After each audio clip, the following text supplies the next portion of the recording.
Pak Jafar untuk mendampingi beliau dalam proses pilkada ini. Saya tanya ke Pak Jafar, bilang kalau saya dampingi nanti apa yang mau urus? Beliau jawab singkat, nah kita lanjutkan hari. Saya bilang, karena Jafar selama 7 bulan itu berada di Jakarta setelah April beliau mundur.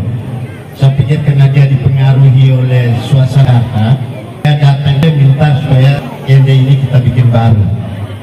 Seandainya itu jawaban betul, bisa. Tapi kalau beliau minta untuk kita lanjutkan, pasti saya bersedia. Apa yang mau kita lanjutkan? Pertama, kita tuntaskan infrastruktur. Infrastruktur yang masih tertunda 2 tahun karena 5 tahun ini kalau dipercayakan, kami harus tahun pertama harus punya standar terukur berapa ruas jalan yang harus kita selesaikan, berapa jembatan harus kita selesaikan, berapa rumah yang tidak layak huni harus kita selesaikan, ya.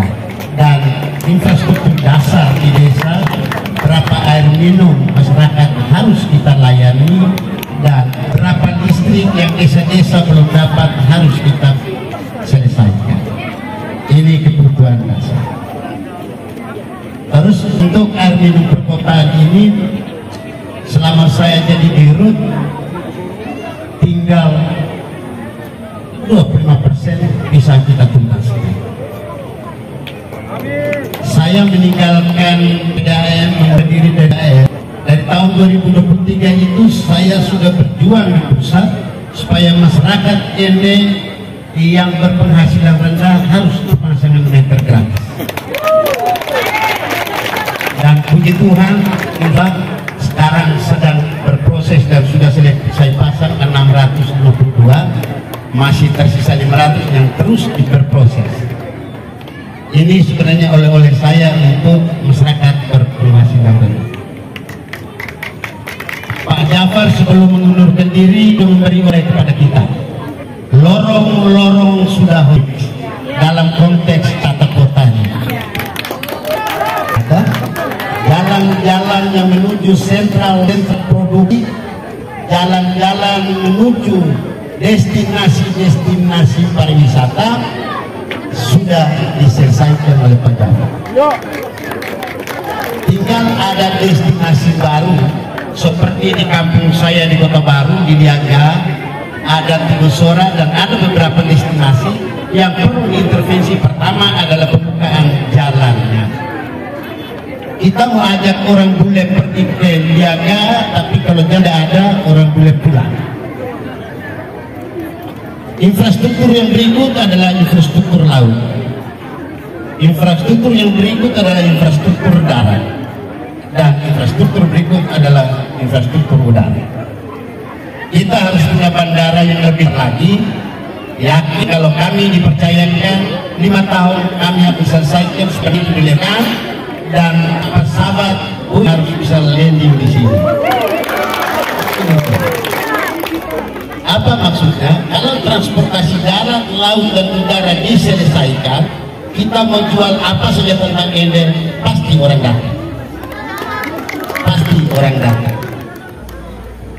Tanpa infrastruktur yang bagus, orang tidak akan datang kunjungi Ender. Walaupun kita jual berbusa-busa tentang Kelimutu, kita jual berbusa-busa tentang 1 Juni menjadi kota rahimnya Pancasila, tetapi infrastruktur dasar, air minumnya tidak sehat, bandara kita tidak bagus, pelabuhan kita tidak bagus, jalan transportasi darat tidak bagus, yakin orang tidak akan kunjung ke sini. Keuntungannya apa? Kalau ini infrastruktur sudah dibuka, pertumbuhan ekonomi kita akan naik. Kalau pertumbuhan ekonomi kita naik, paralelnya adalah tingkat kemiskinan akan turun. Karena pertumbuhan ekonominya bagus, perputaran uangnya bagus, pasti masyarakat miskin akan berkurang. Hanya dengan ilmu itu, ada ilmu lain. ini harus kita jual adalah pariwisata. Pariwisata yang kita jual menjadi lokomotif pembangunan ekonomi Kabupaten Ende. Harus kita jual itu. Pertanian, kelautan perikanan, peternakan itu menjadi pendukung pariwisata. Apa maksudnya? Kalau wisatawan kita banyak datang yang mensuplai beras, suplai jagung, suplai lombok, cabai dan lain-lain, daging-daging dan lain-lain, itu adalah ya dari hasil pertanian tadi untuk mendukung. Ketika orang banyak datang, kita siap di tempat kita sendiri. Saya sering ke Labuan Bajo turis banyak datang, tetapi masyarakat kita tidak mengalami langsung. Karena apa? Karena bawang harus ambil dari Lombok, dari Bima, sayur naik ambil Lombok dari Bima. Nah ini berarti kita menjadi kampung kita sendiri, ya toh? Nah ini ke depan 5 tahun kalau Bapak Mama percaya kepada jasa untuk mengelola Kabupaten Ende, kami jamin pembangunan kita akan loncatan lebih cepat dan lebih jauh. Kami jamin. Kenapa mau kita jamin? 1 Juni Kelimutu dan destinasi lain akan jual setelah infrastruktur pariwisata, infrastruktur pendukung lainnya harus tuntas, harus terukur lah, harus terukur. Tidak bisa seluruh masalah yang ada di Kabupaten Ende hanya 5 tahun kita selesaikan. Itu kecuali malaikat yang pimpin. Kalau ada orang yang ngomong itu malaikat tangkap, tidak boleh. Kita harus terukur, apa sesuai dengan kemampuan kita, itu yang kita buat. Baik, Bapak-Bapak sekalian, selanjutnya kalau bicara tentang pendidikan, kesehatan, ini mandatori sudah perintah dari Jakarta. Pendidikan itu uangnya 20% dari APBN sudah ada. Tugas pemerintah daerah apa? Tugas pemerintah daerah harus memastikan bahwa anggaran yang 20% itu harus jatuhnya tepat sasaran. Harus tepat sasaran. Tugas pemerintah kabupaten lainnya adalah bagaimana kita membantu ekonomi orang tua siswa SD. Mungkin yang masa pertama kita bantu mereka dengan pekerjaan seragam. 200.000, 300.000 tidak ada nilai, tapi sangat membantu Bapak Mama nanti ketika anak kita masuk sekolah. Soal guru, soal honorer, itu masalahnya harus menjadi tanggung jawab kita bersama. Di pusat sekarang lagi dibahas bagaimana guru swasta, guru negeri harus tambah insentifnya. Itu orang pusat sudah bahas. Maksudnya apa? Tugas kita di kabupaten, ya jangan KKN. Kalau sudah ada anggarannya, ya berikan kepada orang yang tepat dan benar. Kan begitu. Jadi tidak perlu kita diskusi.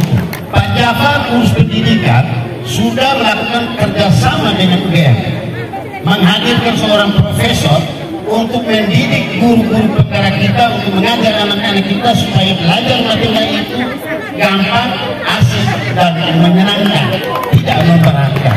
Itu sudah Bapak Jafar lakukan, sudah beliau lakukan. Tinggal kita melanjutkan. Dan sampai hari ini saya pastikan program ini masih jalan di sekolah-sekolah ini. Itu programnya pegang, beliau sudah lakukan. Omong tentang kesehatan, kita harus memiliki apa namanya, pelayan yang maksimal. Pelayan kesehatan harus maksimal. Kalau pelayanan harus maksimal, Ende hari ini lemah dari sumber daya manusia dan memiliki manajemen yang tidak bagus.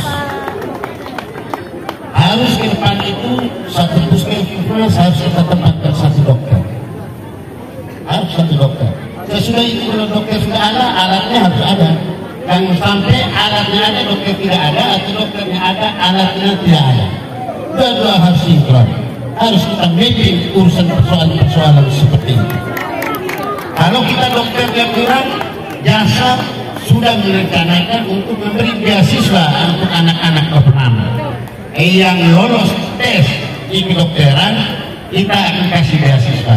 Kita kerjasama di universitas tertentu. Ini uangnya akan kasih anak-anak kami ini yang pintar-pintar, jangan KKN. Kalau KKN anak bodoh dia tidak boleh. saya jamin menyelesaikan itu.